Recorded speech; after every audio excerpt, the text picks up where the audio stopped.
Okay, well, let's go ahead and get started. I don't see many people here, but it's about time to get started. Okay.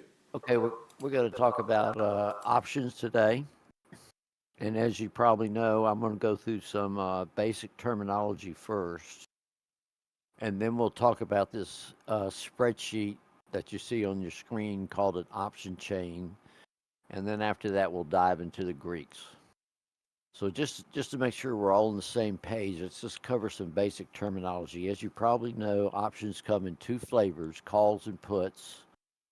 Calls mean that you can call the underlying to you. In other words, you can buy the underlying. Puts means you can put the underlying to somebody else. In other words, you can sell the underlying. Now, let me say something about underlying. Underlying with options can be a lot of different things: stocks, ETFs, indices, commodities, currencies. You can even buy options on futures. So, underlying describes it best, but it's a longer word. So, most of the time today, I'm going to say stocks because we trade a lot of options on stocks. Okay, now what is an option? An option is a contract, it's a business contract between you as a buyer, let's say, and between the seller. And as a buyer, that contract gives you the right, not the obligation now. We'll talk about that in a second. But it gives you the right to exercise that option at a certain price called the strike price within a certain period of time called the expiration date. As a seller of that option, you have the obligation, not the right, but the obligation to exercise that option at that strike price within that period of time if the buyer chooses to do so. In other words, if he's got money in it, he's going to want to exercise it. So as a seller, you do the opposite of what the buyers do. We're going to mostly talk today about buying options. Selling options is a overall a riskier proposition than buying options. Let's take some examples so we can make sure we see how these things work. Let's say we had a stock that was at $100 a share, and we thought that stock was going to go up. So we bought a call option with a strike price of 105. We thought that stock would go to 110. So we bought a strike price of 105 thinking we would make the difference. Let's say the stock, and we paid $2. Let's say we paid $2 for that option. And we'll talk about pricing here in just a minute. Let's say that stock goes to 104. Well, if it goes to 104, expiration is not higher than that, then you've lost the whole thing. It didn't get to your strike price, so you don't get to exercise it. Let's say it goes to 105. Well, you get to exercise it, but did you break even? No, because you paid $2 for the premium, $2 to own that option. So your break even point is really $107, isn't it? So if it goes to 110, you've made $3 a contract. If it goes to 130, you made $13 per contract, which on one contract, since it's 100 shares, is $1,300. Not bad if you got that kind of move. Of course, that's a massive move. Now, what happened to the seller of that call option with that? Well, he sold you the call option for the strike price of 105, and he took $2 from you and pocketed it. The stock goes up to 104. He's happy as can be because it expired worthless and he gets to keep your $2. It goes to 105. You say, I want to exercise this thing. He says, okay, I'll exercise it. He breaks even, but he has $2 of your premium. So he's $2 up still.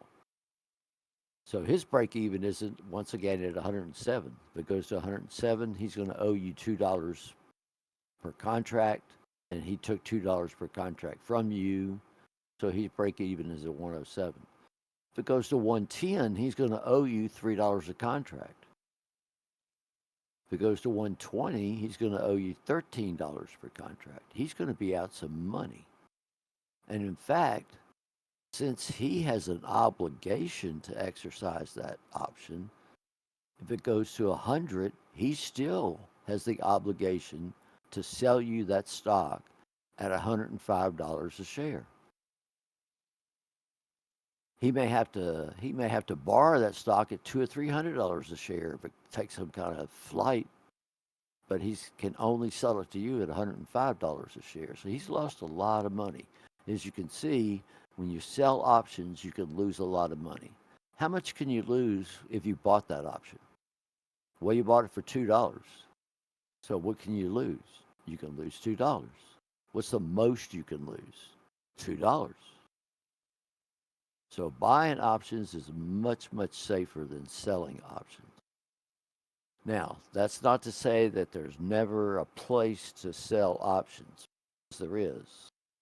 There's actually 3 different times where selling options would be an advantage. Let's just cover those very quickly. We're not going to make a whole talk out of these. The first type is called a covered call, where you sell that call for $105. At $105 strike, you sell that call for $2. But with a covered call, you own the stock already. You own that stock that's traded at $100 per share. So if it goes to $105 per share and you have to exercise it, you have to sell them your stock that you owned. But you didn't do bad because your stock went up $5 a share and you sold it there and you pocketed the $2 premium. You made $7 a share. So covered calls is a good strategy, often, very often a good strategy. The second time you might want to sell an option is called cash secured puts, CSP. You'll see that abbreviated in the room. And that's where the following situation is in place. Let's say there's a stock that you think is a great company. You would really love to own that stock, but it's traded at $100 a share, and you don't think it's worth $100 a share. In fact, you think it's worth about $80 a share. In the future, it's going to go up higher. You're convinced about that. But right now, you don't want to pay any more than $80 a share for that stock. So what you can do is you can sell a put option with a strike price of 80. And if that stock drops to 80, you're obligated to buy that stock. But you wanted to own it anyway at 80, didn't you? And not only that, but when you sold that put option, you pocketed a premium, let's say $2 again. So really, what you're paying for that stock, since you got $2 as premium up front, you really only pay $78 for that stock. So cash secure puts on a stock that you don't mind owning or really want to own can be a good play. And the third place that you would sell options is if you're doing a complex strategy with spreads. There's almost always, with spreads, there's almost always a sell option leg to it. Okay. Now, something that sometimes gets a little confusing. We use the terms long and short. Long, and with talking about options, means ownership. I'm long a call, so I own that call. If I'm short a call, it means I've sold that call to somebody else. But what if I was long a put? Well, I'm actually short the market, aren't I? So sometimes you'll see members post in there that they're short a market, and really what they mean is they're long a put. Okay? Don't get confused with that. All right, here's our option chain. We got our underlying up here in the left-hand corner. This is SDS, which is a inverse S&P 500 leveraged ETF. It's a 2x ETF, and it's inverse. So if we think the stock market's going to go down, we want to own calls because this is going to go up. So let's just look at how this is laid out. Here's our price. Here's our bid and ask on the SCS itself. Bid size, ask size. You can see it's a very heavily traded ETF, very heavily traded, very popular. High low for the day, volume, historic volatility. All right, let's talk about volatility. Volatility is a very important concept for us. We have to be clear on volatility. Historic volatility is just that, what the stock has really done, what its history is. When we say volatility, we probably think that we know what volatility is. I mean, you're probably sitting there thinking, what is he talking about volatility for? I already know what that is. Well, what if I ask you to give a mathematical definition of volatility? Could you do that? Here's the mathematical definition. It's actually a statistical definition. You notice historic volatility is expressed as a percentage, 27.77%. What does that mean? Well, let's pretend for a second, since I can't multiply 27.77 by 20.76 in my head, let's just pretend for a second that the stock is really trading at $100 a share and the historic volatility is 20%. What does that mean? That means 20% of that stock price is 20. So that means that stock has traded between $80 a share, 100 minus 20, and $120 a share, 100 plus 20, between $80 and $100 a share, 68% of the time. Now, where in the hell did 68% come from? It comes from that bell-shaped curve. You remember from math?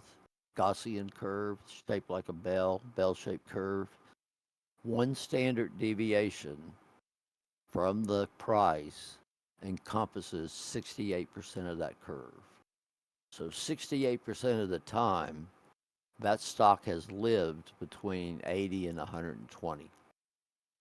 Two standard deviations is 95%. So 95% of the time, it lived between 60 and 140. Okay? Historic volatility. Now, over here, this column is implied volatility. The volatility got cut off. That's the other type of volatility that we need to talk about. What is implied volatility? Well, just as the name suggests, it's what the market thinks the volatility is going to be in the future. Not what it's been in the past, not historic, but what is implied is going to be in the future. The pricing of options is a complicated thing. It's done by a formula. Most people use what's called the Black-Scholes formula, which was actually worked on by a third guy named Wharton, but for some reason he doesn't get any credit for it. It was invented in 1973, I believe, and it's still used a lot today, although there are other option pricing models out there. You should be aware of that. But the Black-Scholes model plugs in various factors and it spits out a price. It plugs in the stock price, the strike price, the days till expiration, the interest rate, and by interest rate we mean the treasury bill rate, and it plugs in implied volatility and spits out a price. In actuality, that's not how the calculation is done. In actuality, what happens is the market sets the price, and then we use the Black-Scholes formula to back calculate the implied volatility, which you almost always hear abbreviated as IV. So remember from algebra, we give it a equation with a bunch of terms, and we're asked to rearrange those terms so that one of them is on this left-hand side of the equation, and all the others are on the right. That's what we've done here. So we put implied volatility on the left. We put all those other factors I just told you about on the right, and out pops implied volatility. So it's a calculated number. Implied volatility is a calculated number. Now, in this case of SDS, the let's look here at this implied volatility here is 48.7%, which is much higher than the historic volatility, isn't it? So you're when you buy that option, you're paying more for that option because that implied volatility is so much higher than the historic volatility. We're going to come back to pricing here in a minute. All right. Down the middle of it, we all of our calls are on the left, all of our puts are on the right. Down the middle of this, we have the strike price. Now I've opened up. I didn't open up March because March is almost at expiration, and so the Greeks are very, very distorted by that. So I opened up April, which has got a 42 days for expiration, and I opened up September, which has almost 200 days for expiration, so that we could look at the difference in the times. Strike price down the middle. This is shades in where the most of the trading's being done. Okay. The ask price is 20.78. The bid price is 20.77. Not much of a spread there.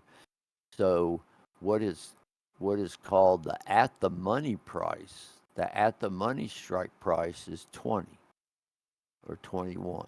It's right in that area between 20 and 21.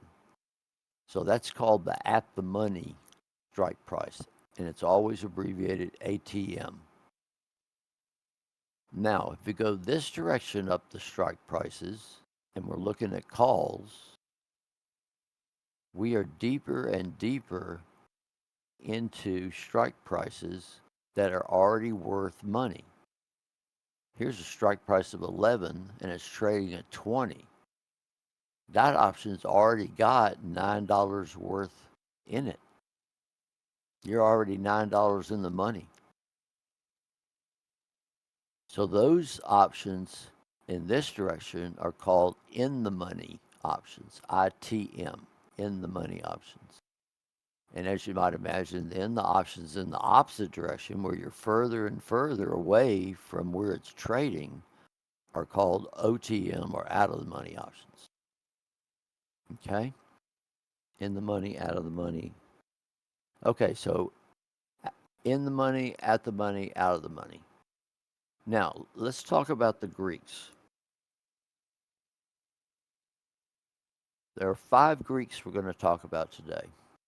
The first one is delta. Delta starts with a D. Dollar starts with a D. Delta is in dollars and cents how much your option will change in worth for every $1 move in the underlying stock. So I'm pointing right now at the, let's see, let's use 21. That's the closest in the money. That's the closest at the money is 21. And you'll notice just right away the delta's 0.496, so basically 0.50. That means that if that stock goes up $1 from there, the worth of that option will go up 0.50, 50 cents. Now, practically, we never say the 0.50. In fact, we just call it 50. We say I have a delta of 50. But everybody knows that means at 50 cents. It's going to go up 50 cents for every $1, or go down 50 cents for every $1 move in the underlying. So the other way you can look at delta, and this isn't an exact way, but just you can use this just as an estimate, is you can view delta as a chance percentage, a probability percentage.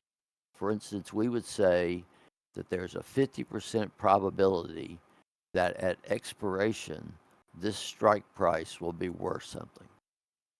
That option would be worth something. There's a 50-50 chance it'll be worth something. This option up here at 0.73 there's a 73% chance that that option will be worth something at expiration. because that option's already got $2 worth of work, $1 or $2 worth of worth to it. The strike price is 19. I'm trying to show you here. Now you'll notice that deltas spread quite a bit. When you get way up deep in the money, delta is basically 1 for every time the stock moves $1, your options are going to move $1. What do we want delta to be? Do we want delta to be high or low? Well, we want it to be high, don't we? Well, why don't we just go up in here and buy a real high delta option then? Well, because it's going to cost you more. You're going to pay more for it. So you have to balance what delta you can get for how much you're willing to pay or able to pay for that option position. We would prefer to have a high delta, but we can't always get that and still pay for the option. Now you'll notice that the deltas, when you get out of the money, you'll hear about people buying out of the money options because they're cheap. Here's an out of the money option, it only costs you, what, about 30 cents? Whereas this option costs you probably about $4.50 by the time you negotiate with them. So you could buy a lot more contracts of this, can't you? But look, you've only got a 16% chance that you're going to finish in the money with that position. So it's kind of gambling when you buy far out of the money options. You're really counting on the market making a big move from 20 to 25. That's a big move in that particular ETF, isn't it? All right, so delta we want to be high, but we've got to judge against what we're paying for that option. Okay, when we pay for an option, what are we buying? We're buying two different things. We're buying intrinsic value and we're buying time value. So, for instance, this strike 11 way up here, this strike 11 has an intrinsic value of $9.73. So it already has $9.73 of intrinsic worth in it. You're going to pay somewhere between $11.60 and $7.80 for it. So you're not paying the difference that you pay. Let's say you pay $10 for it and you got $9.74 in it. So the difference between those two is 26 cents. All you're paying for time value is 26 cents. Why is it so low? Why don't they charge you more for time value? Because that option's not likely to go anywhere. It's already $9 or $10 into the money. It's not going to get much better than that if it gets that good. Okay. Let's go down here and look at this. Let's look at the at the money of a 20. Strike price of 20 at the money. You're going to pay about what, $1.40 for that. The intrinsic worth is 77 cents. So that's 63 cents worth of time value you're paying for. So you're paying for the privilege of holding that option over that time period. You're paying time value. What's going to happen to that time value the closer you get to expiration? It's going to go down, isn't it? It's going to go down because there's not much time left for that stock to change in price. So your time value is not worth as much. So you're going to lose time value the closer you get to expiration. The seller, on the other hand, would gain time value. He's going to like it that the time is running out on you because he sold it to you. Okay, so we want a high delta. We got to balance it with what we're paying for it. And what we're paying is partly intrinsic value and partly time value. Now, let's look at the next Greek, and that's gamma. Gamma is what's called a second order Greek. Delta, theta, vega, and rho are all first order Greeks. Gamma is the only second order Greek we're going to talk about. What does that mean, first and second order Greeks? All the Greeks are slopes of various plots. For instance, delta is the slope plotting your option price versus the underlying stock price. The slope of that line is delta. That's how delta's calculated. It's the slope of that line. So that's for you math buffs, that's the first derivative of that plot. So delta is a first order Greek. Gamma is when we've taken a second derivative, so it's a second order Greek. Gamma is when we've taken delta and taken the slope of delta. Gamma starts with a G, gain starts with a G. Gamma is how much your delta is going to gain with every $1 move in the stock. So let's look at in the money, at the money delta, gamma rather. Here's at the money gamma 0.15, 15 cents at the money gamma. That means that if the underlying, the stock goes up $1, you're going to add that 15 cents to the 67 cents, and you're going to come up with somewhere around 76. See, I'm $1 more into the money. My delta's gone from 15 plus 67 to 79 or 76. That's how that works. Now, do we want a high gamma or a low gamma? Well, we want a high gamma, don't we? If it's moving in our favor. If the underlying's moving in our favor, we want a high gamma because we want our delta to increase as fast as possible. Now, if the position's going against you, then gamma is going to work against you. Gamma is going to draw down the worth of your delta faster. Where are the highest gammas? Well, you can look right here. The highest gammas are right here around the at the money strike prices. Here's a 10, a 15, a 15, a 12, a 13, an 11. And whereas you get out here is 3, 3, 4, 5. Gammas are much, much lower. So the more out of the money you go, the lower your gamma. So if you want a high gamma, you're going to want to buy around the at the money strike price. Now, what is theta? Theta starts with a T. Time starts with a T. Theta is the time decay of your option. Theta is real easy to understand because it's in dollars and cents. So here's a theta of 0.01.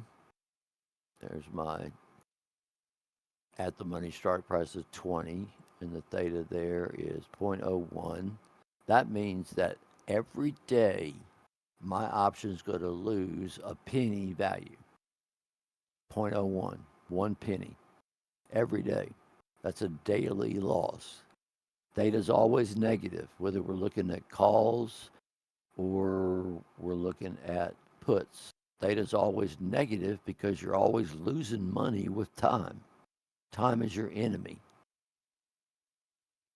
And the other thing about theta is the closer you get to expiration, the faster you're going to lose money with time decay. The closer you get to expiration, the higher theta is.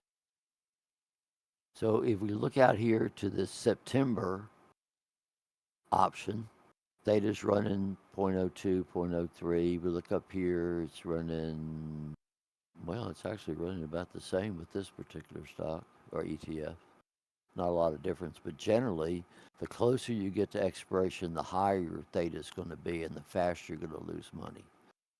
That's why when I'm holding monthly options, I try to clear them before the last month comes around, because during that last month, you really get a big loss in time, your time worth of your option. Okay, what about Vega? Vega, it starts with a V. Volatility starts with a V.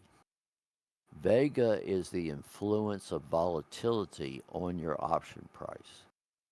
It's the influence of implied volatility, not historic volatility. It's the influence of implied volatility on your option price. So for every 1% change in implied volatility, your option price goes up by that Vega. So let's look at our 20, or at the money. Our Vega there is 0.0259, so about 2.5 cents. So every time implied volatility, which is at 33%, every time that goes up by 1%, then your worth of your option goes up by 2.5 cents. If it goes down by 1%, the worth of your option goes down by 2.5%. Okay? So when we're buying an option, do we want the implied volatility to be high or low? We want it to be low, don't we, while we're buying it? Because if it's high, we're going to pay more for the option, aren't we? We want it to be low. Now, as soon as we buy that option, we want the volatility to go up because that means the worth of our option is going to go up. So you'll hear people in the channel in the room, they'll post things like IV is 40%. I'm not touching this. They know that the IV is going to cause them to pay so much at 40% that it's not worth the trade. So we want IV to be low when we're buying it, and then we want it to go up. Seller would want the opposite, wouldn't they? If you were selling an option, you'd want to sell a lot of IV. So you want a high IV when you're selling it. And you want IV to decrease as time goes by.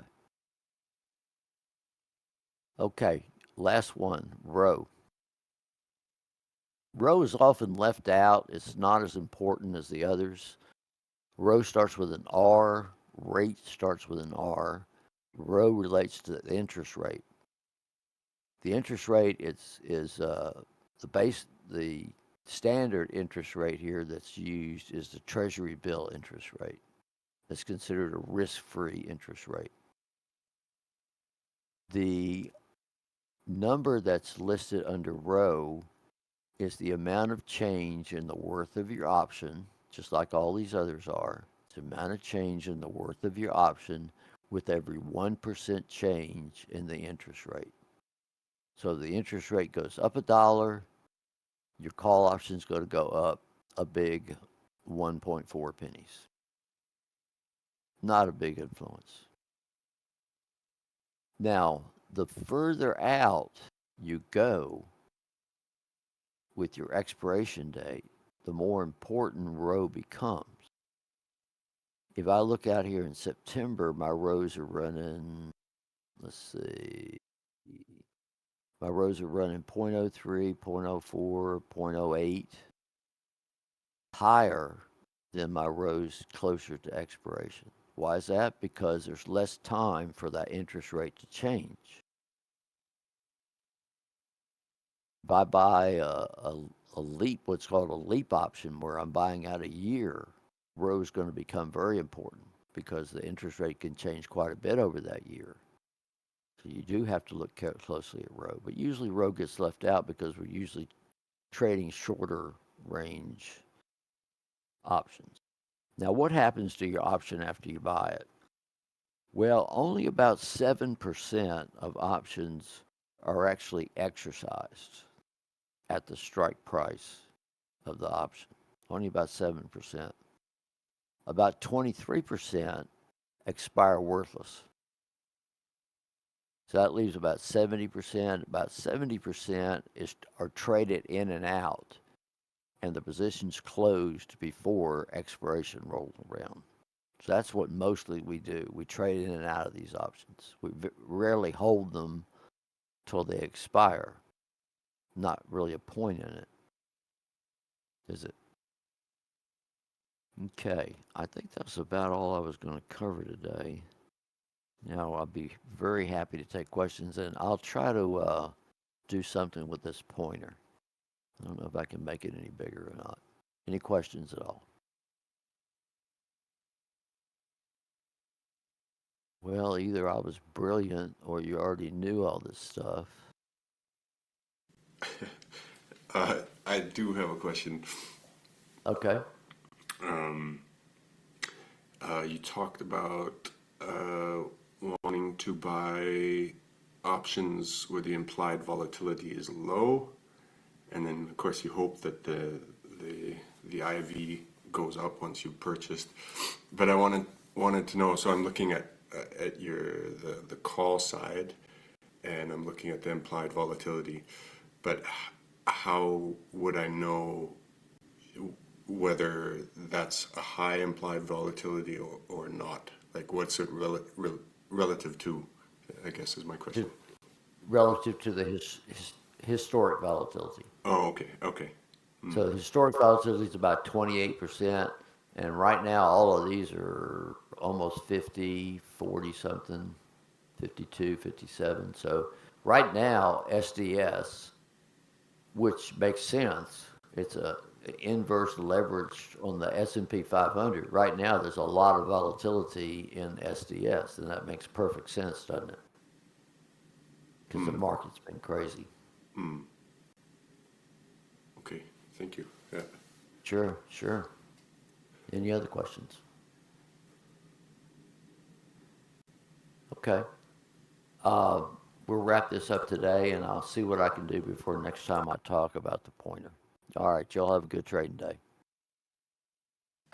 Appreciate it. See y'all. Sure Thanks, thing. Mel. Yeah. Sure thing. Melegor. Hi, Melegor. Hey, Drifter.